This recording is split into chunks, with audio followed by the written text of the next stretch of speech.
Hello everyone, welcome to my channel. I've got three or four topics that I just want to talk about for now.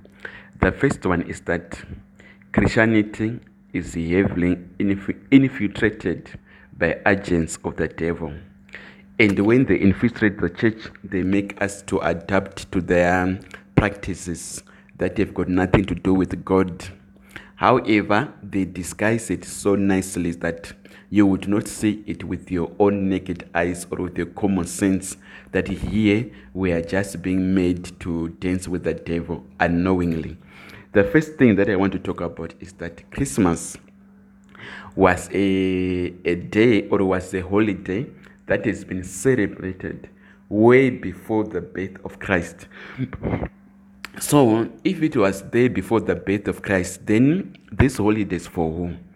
If you check into your history, I don't have time to give you all the websites where you can get this. Christmas was there for about 4,000 years now. And this holiday used to be called the Child Mass Day because it was a day that was set aside to celebrate the birth of Tammuz. Who is Tammuz? Tammuz is the son of Nimrod, whom he had with his own mother, Queen Semiramis. Why is she called a queen? She was the queen of the Babylonian Empire. Nimrod is the one who built the Tower of Babel. This one is not like history that I'm telling you that it's I heard it from different websites. It's there in the Bible. It's very clear that Nimrod is the one who built the Tower of Babel.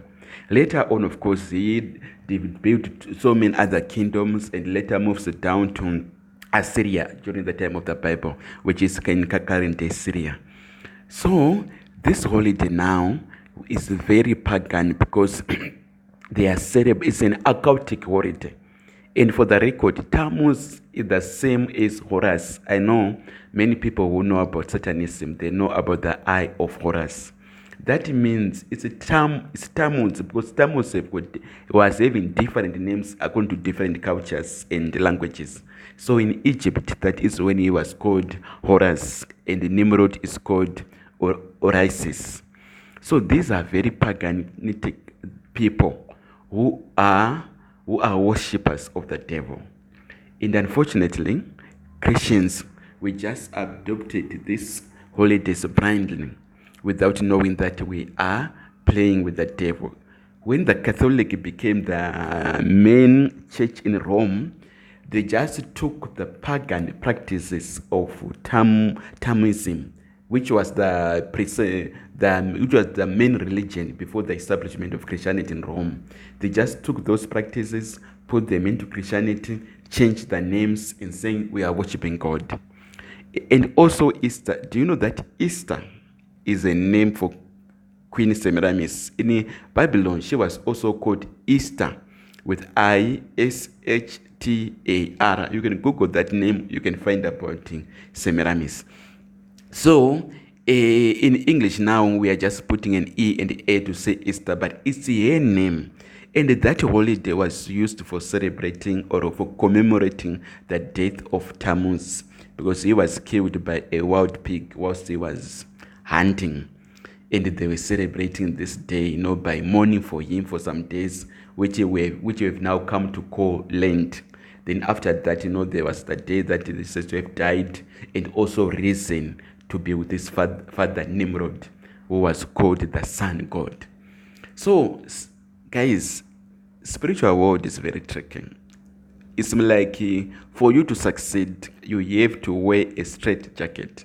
There are no compromises. There are no two answers. It's only one exact answer, or else you are done.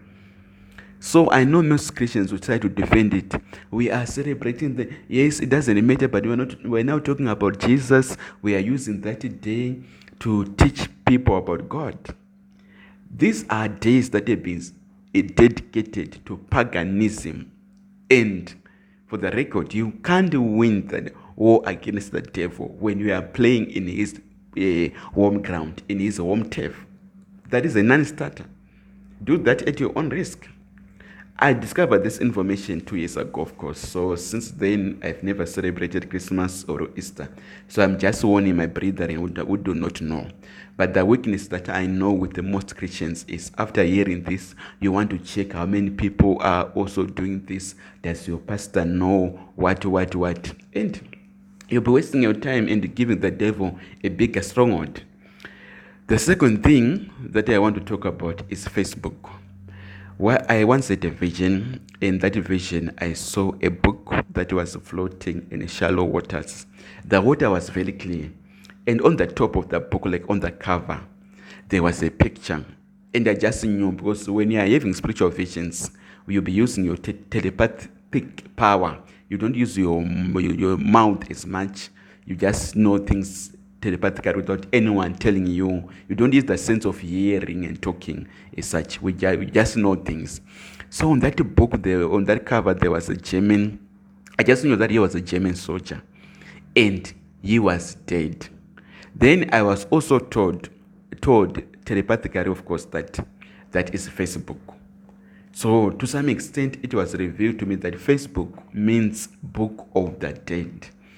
And I did not understand what it means, and I woke up from that vision and I was saying, God, are you trying to make me leave Facebook?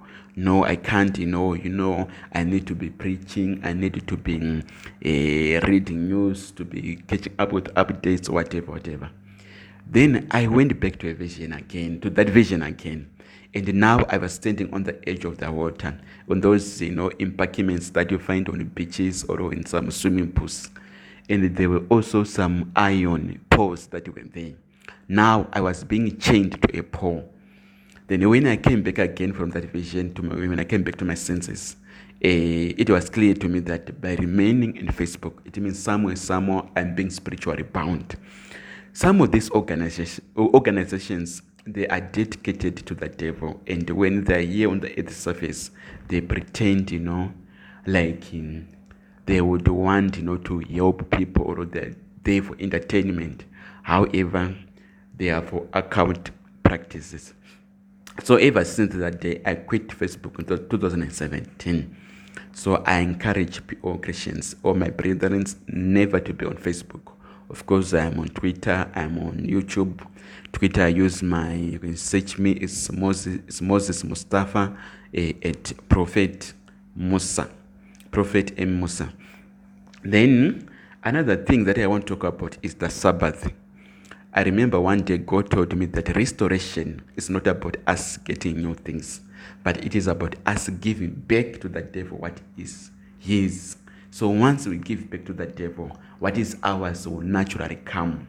When we give back the devil fear is not of God, it's of the devil.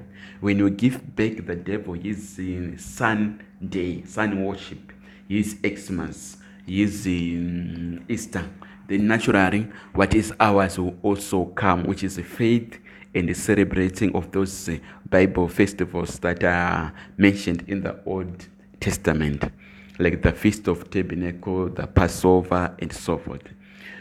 So God told me that Sabbath, we are supposed to obey Sabbath up to this day. The Lord honors the Sabbath. So if you want to be part of God, never ever go to church on Sunday. It's a part of the occult practices. And the last thing that I want to talk about is fashion labels. Some time back, I think in 2018, I was having I'm not someone who's so much convicted about wearing something because it has got a label. However, if it is nice and it happens to have a label, I wear it. So I was having my nice polo t-shirt, and I was also having this Daniel Yecha t-shirt. They were my favorite. They were very nice. I could wear them when I was going to town or what. They were like go-to t-shirt if I want to go to an area or something like that.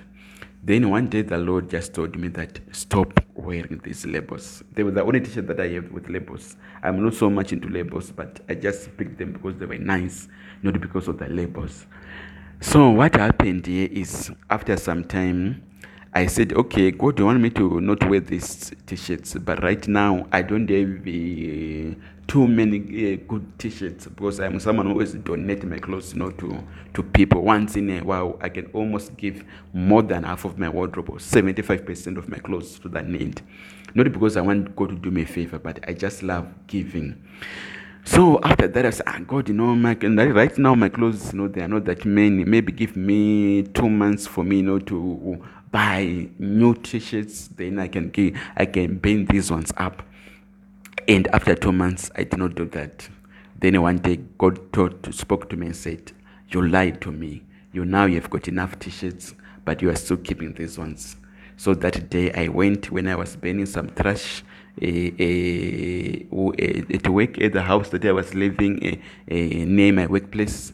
I just burned those t-shirts. Of course, I just made sure that no one saw what I was doing, because sometimes we must not create situations where people will ask too many questions or unnecessary questions. Some things we just do it secretly. Then later on, of course, I just thought, the labels, God told me never to wear labels. But as people, we justify doing some things. Then I said, if I could buy shoes with a label, a cape with a label, it doesn't matter, because whatever it is, if I'm wearing shoes with a label, that means I'm trampling down whatever that thing is. And indeed, I buy some Nike sneakers, very good sneakers. Then I've been wearing them, and to this day, they're still there in my house. But God spoke to me again. It's not like God spoke to me. What happens is, one day when I was praying, I went into a trance or a vision. Then on those two sets of sneakers, they were beside my table where I was reading my Bible and praying. I saw two black cats in each of those shoes. So they were like two black cats.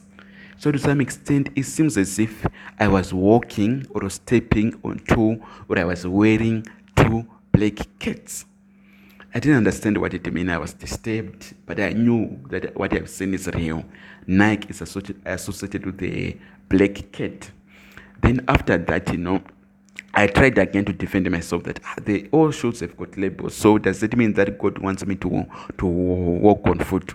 Of course, there are some shoes that you barely notice the label, because it's not these big brands like Nike, Adidas, and so forth. Then again, I went into a vision. And in that vision, I could see that the things that have got these big fashion labels like Nike, Gucci, whatever, they were being represented by this big, strong, reddish demon, and it was so powerful with the big thighs, and it was like boasting.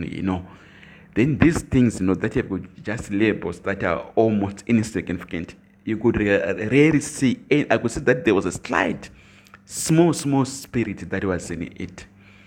Then from there, I just knew that no, I can't wear these shoes anymore. And they're still in my house. I still have to buy these simple shoes that do not have labels. I also have got a polo cape that I also have to stop wearing. Now I don't even know what to do with the shoes. Maybe I'll bend them or so forth. Brethren, that is my message for today. I just thought I must share. It might help someone. You have a blessed day. If you want to hear more personal information, I'm just going to leave my email address